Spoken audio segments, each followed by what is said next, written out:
العالمين والعاقبة للمتقين والصلاة والسلام على نبينا محمد وعلى آله وصحبه أجمعين.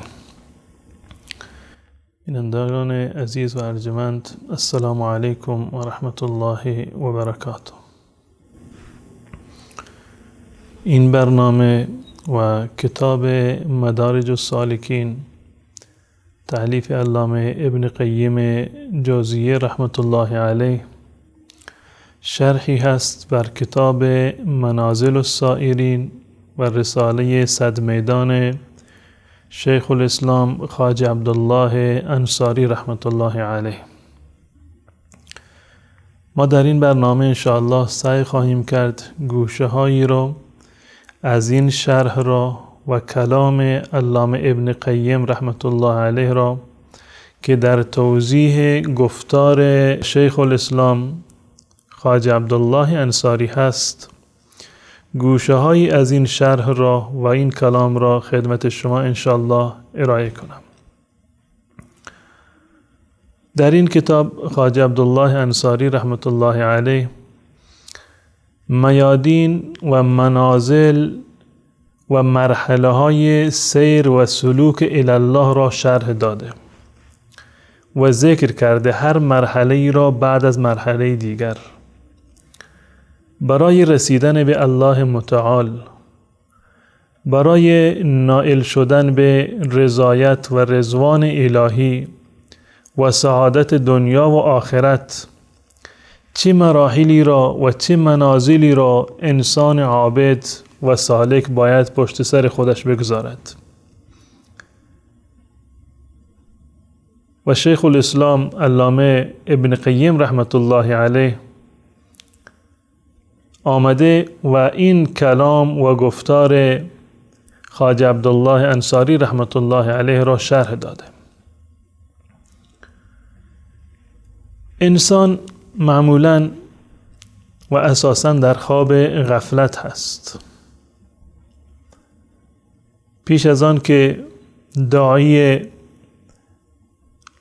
و دعوتگری به سوی الله متعال بیاید، قبل از آن که انگیزه‌ای برای ایمان و عمل صالح در قلب انسان ایجاد بشود، انسان ولو این که از نظر ظاهری بیدار هست اما قلبش خوابیده، قلبش در غفلت هست، ولو این که چشمهایش باز باشه. الله متعال ما رو نهی کرده که مبادا شما از غافلین باشی، ولا تکن من الغافلین، از غافلان مباش. بنابراین با توجه به این آیه و با توجه به طبیعت راه و سلوک الی الله، اولین نکته و اولین منزل و اولین قدم در راستای سیر و سلوک الی الله تعالی یقظت هست، یعنی بیداری از خواب غفلت. خواجه عبدالله انصاری در کتاب صد میدان در این زمینه میگوید که یقظت را 3 رکن است، یعنی بیداری از خواب غفلت 3 پایه و 3 اساس دارد. نعمتهای خود را از حق دیدن و جرمهای خود را از خود دیدن و عیار روزگار خود از زیادت و نقصان شناختن.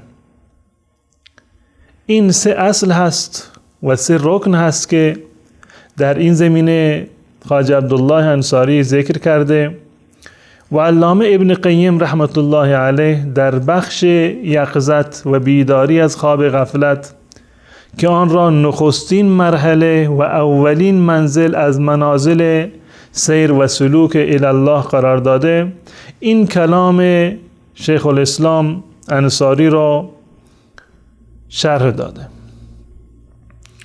همان گونه که عرض کردم، قبل از این که داعی سراغ انسان بیاید و انگیزه‌ای پدید بیاید برای ایمان و عمل صالح و برای حرکت کردن به طرف الله متعال با انجام دستورات الهی و اجتناب نواهی پروردگار، انسان در خواب غفلت هست.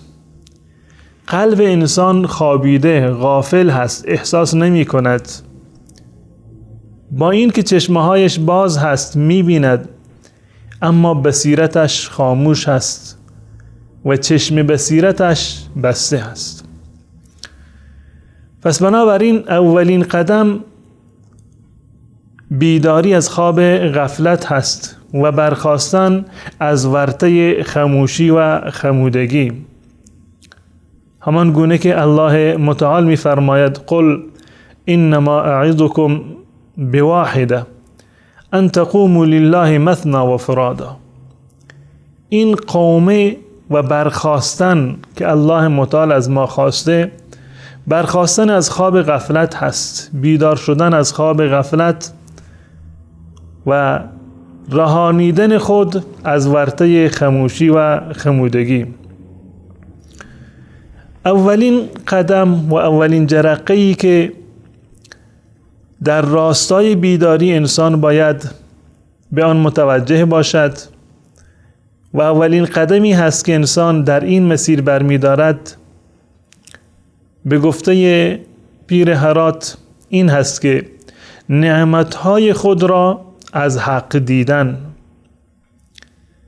یعنی ما باید نگاه بکنیم که الله متعال چه نعمتهای فراوان و گسترده را به ما داده.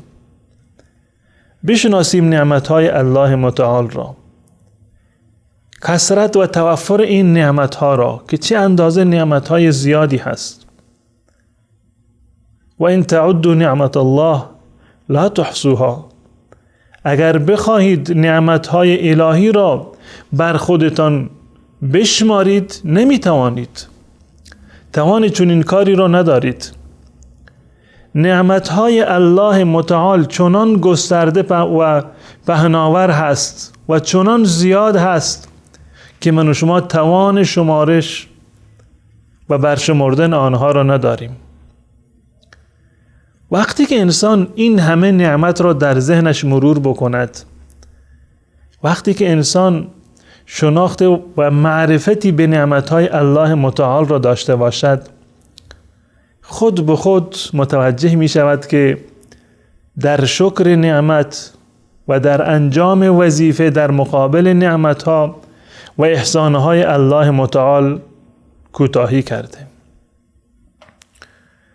انسان مسلمان باید با چشم بصیرت بنگرد که هم نعمتهای ظاهری را مشاهده بکند و هم نعمتهای باطنی را.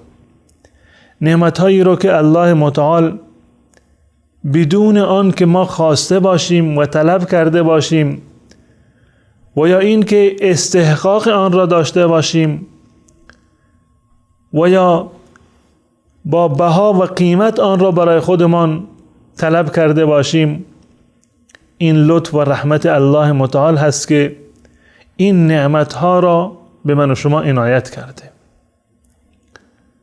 پس بنابراین هرچند که ما بیشتر نعمتهای الله متعال را بشناسیم، هرچند که تعداد نعمتهای الله متعال را بر خودمان بیشتر بدانیم و آگاه باشیم و هرچند که از عظمت و بزرگی و ارزش این نعمتها ما آگاه باشیم، به همان درجه ما به کوتاهی‌های خودمون پی خواهیم برد که ما در شکر نعمت و در سپاسگزاری از الله متعال چه اندازه کوتاهی کردیم.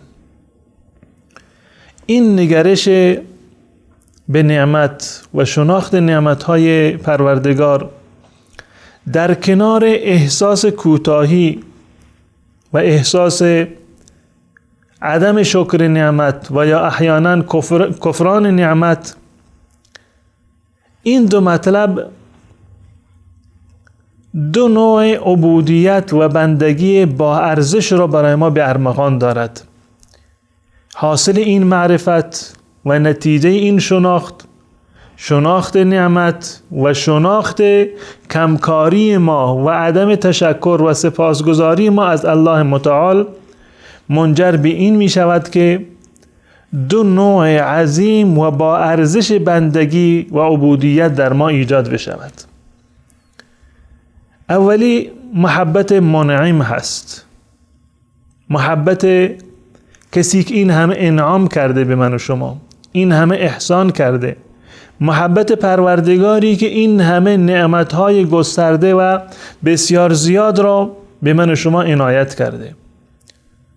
خواه ناخواه ذکر الله متعال بر زبانمان جاری خواهد شد، عظمت الله متعال و محبت الله متعال در قلب ما ایجاد خواهد شد و ما در برابر الله متعال فروتن خواهیم بود.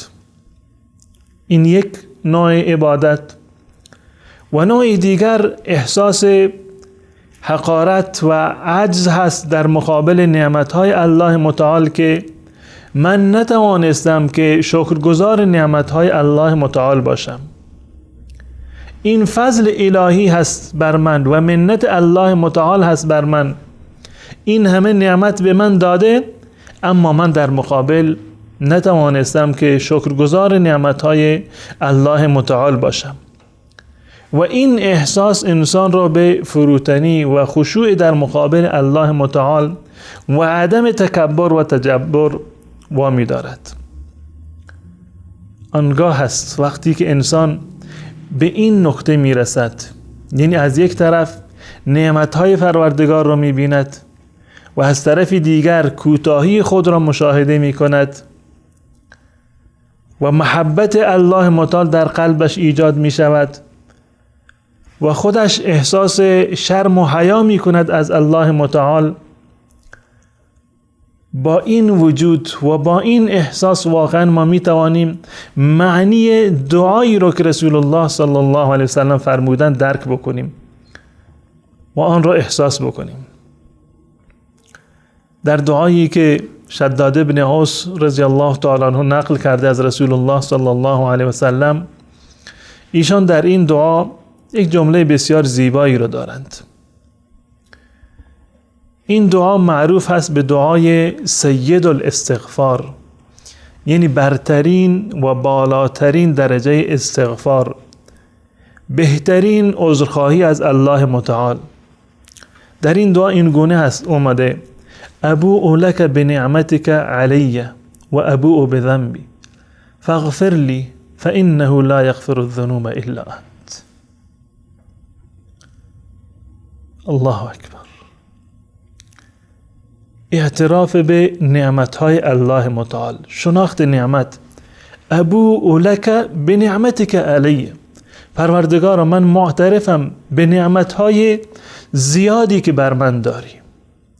و ابوء لك بذنبی، پروردگارا من اعتراف می کنم که در مقابل این همه نعمت تشکر نکردم، شکری را به جا نیاوردم و چه بسا کفران نعمت کردم. ابوء لك بنعمتك علی و ابوء لك بذنبی، پروردگارا من معترفم که نعمتهای زیادی برگردن من داری، احسان و لطف زیاد و بیشماری بر من کردی و در این حال معترفم که من کوتاهی کردم و گناهان زیادی رو انجام دادم. شناخت نعمت و شناخت خود ما که در مقابل نعمتهای الله متعال چیکار کردیم. وقتی که انسان مسلمان به این درجه میرسد واقعا احساس میکند که این دعا چرا سید الاستغفار شده، رازش در چی بوده. این دعا سید الاستغفار هست، زیرا که در این دعا بنده هم اظهار عجز و ناتوانی می کند از شکر نعمت و اعتراف به گناه می کند و در کنار آن اعتراف دارد به انعام الله متعال، به نعمتهای بیشماری که الله متعال بر انسان داشته. این دو اعتراف در کنار هم بالاترین اعتراف هست، بالاترین عذرخواهی هست و برترین معذرت خواهی و استغفار از الله متعال هست. ابوء لك بنعمتك علی و ابوء بذنبی فاغفر لی فانه لا یغفر الذنوب الا انت. پروردگار مرا بیامرز که غیر از تو آمرزنده ای نیست. واقعا انسان وقتی که این دعا را میخواند احساس میکند که اگر الله متعال تمام بندگان را به جهنم بیندازد و عذاب بکند، این بر اساس عدالت الله متعال هست. هیچ کسی نمیتواند الله را آنگونه که شایسته و بایسته عبادت بکند. هیچ کسی نمیتواند شکر نعمتهای الله متعال را آنگونه که سزاوار هست به جا بیاورد. همه من و شما در مقابل نعمتها و الطاف الله و پروردگارمان عاجز هستیم و کوتاهی کردیم و به این نتیجه می رسیم اگر الله متعال رحمتی رو بر کسی بکند، این نشان از لطف الله متعال هست. صرفاً و فقط لطف پروردگار هست، نه استحقاق ما، نه لیاقت ما. و همچنین انسان مسلمان باید این نکته را همیشه در نظر داشته باشد: ابوء لک بنعمتک علی و ابوء بذنبی. انسان همیشه در میان این دو مطلب وجود دارد: اعتراف به نعمتهای پروردگار و اعتراف به گناه و معصیت. انسان مسلمان از این دو حالت نباید خالی باشد.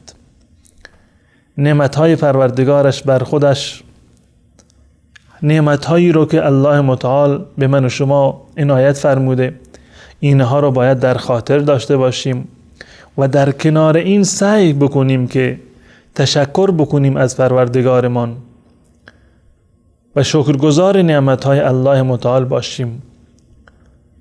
اما مبادا به نعمتهای الله متعال غره بشویم، مبادا به خاطر 2 رکعت نماز و عبادتی که انجام میدهیم فریب بخوریم. هر چند ما نیکوکار باشیم، مطمئن باشید که پاسخ نعمتهای الله متعال را نمیتوانیم بدهیم. این شناخت نعمت که خدمت شما عرض کردم که خواجه عبدالله انصاری رحمت الله علیه فرمودند که نعمتهای خود را از حق دیدن، نعمتهایی که از جانب حق و از جانب پروردگار به من و شما رسیده، اینها را دیدن، ملاحظه کردن، مشاهده کردن، احساس کردن، لمس کردن این نعمتها و احساس این فضل و رحمت الله متعال یک واجب دینی و شرعی هست. اما شناخت نعمت به چه گونه میسر هست؟ شناخت و معرفت نعمت با 3 چیز میسر هست و با این 3 چیز به کمال خودش میرسد. اگر ما میخواهیم که نعمتهای الله متعال را که بر ما و به ما ارزانی داشته بشناسیم و این معرفت و شناخت ما یک شناخت کاملی باشد، با این 3 امر میسر هست و می شود که نعمتهای الله متعال را شناخت. اول با نور عقل و بینایی دل، همان نوری که موجب بیداری گشته، همان نوری که ما را از خواب غفلت بیرون کشیده. و هرچند که انسان این نور قلب را، این نور عقلانی و بینایی دلش بیشتر باشد، گسترده تر باشد، به همان اندازه می تواند که نعمتهای الله متعال را مشاهده بکند. هرچند قلب و عقل شما نورانی تر باشد، شفافتر باشد، غبارها و زنگار از آینه‌اش زدوده شود و صیقل داده شود، به همان میزان و به همان درجه شما می توانید نعمتها و الطاف پروردگار را حس بکنید. انسان‌هایی که تصورشون از نعمت خوراک و پوشاک هست، مردمانی که فقط می توانند نعمت مال و خوراک و پوشاک و عافیت جسمانی را ببینند و مشاهده بکنند و تنها نعمتهای ظاهری را احساس می کنند و نعمت می دانند، چون این انسانهایی از این نور بهره رو نبردند. از نور قلب، روشنایی دل هیچ بهره رو نبردند. برترین نعمتهایی که الله متعال به انسان عنایت کرده نعمت اسلام هست، نعمت ایمان هست، نعمت معرفت و شناخت الله متعال با اسماء و صفاتش هست، نعمت انس و لذت مناجات با پروردگار هست، نعمت ذکر و دعا و عبادت هست.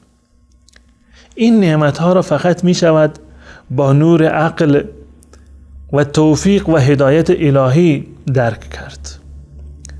انسانهایی که موفق نیستند، هدایتی شامل حالشان نشده، قلبشان هنوز منور نگشته و آینه دلشان غبارآلود هست، این نعمتها را احساس نمی کنند و از وجود این نعمتها لذتی نمی برند. اما انسانهای نیکوکار، راستگو و درستکار، انسانهای مؤمن و متعهد این نعمتها را برتر از نعمتهای حسی و ظاهری می دانند و واقعیت هم همین هست. مطلب دوم و نقطه دومی که سبب شناخت نعمتها می شود درک منت الهی بر انسان هست که واقعا الله متعال بر ما انسانها منت نهاده، لطف بیکرانی را نسبت به ما دارد.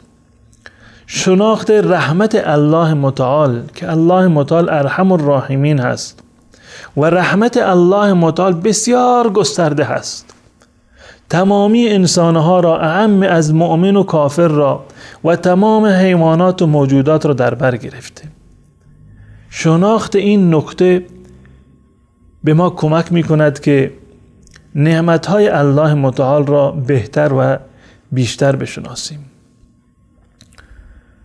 و آخرین نکته و آخرین امری که به ما کمک می کند که نعمتهای الله متعال را بیشتر بشناسیم عبرت گرفتن از اهل بلا هست.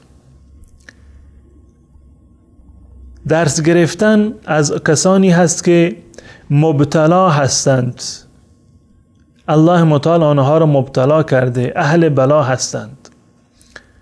منظورم از اهل بلا اون کسانی که مبتلا هستند یعنی که افرادی که غافل هستند، غافلان و کسانی که مبتلا به خرافات و بدعات هستند.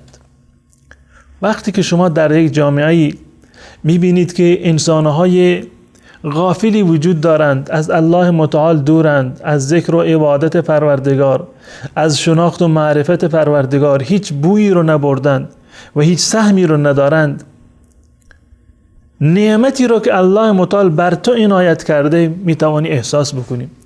الحمدلله که پروردگار به ما این نعمت شناخت خودش را و نعمت تعبد و عبادت و رستگاری رو به ما عنایت کرده. و همچنین زمانی که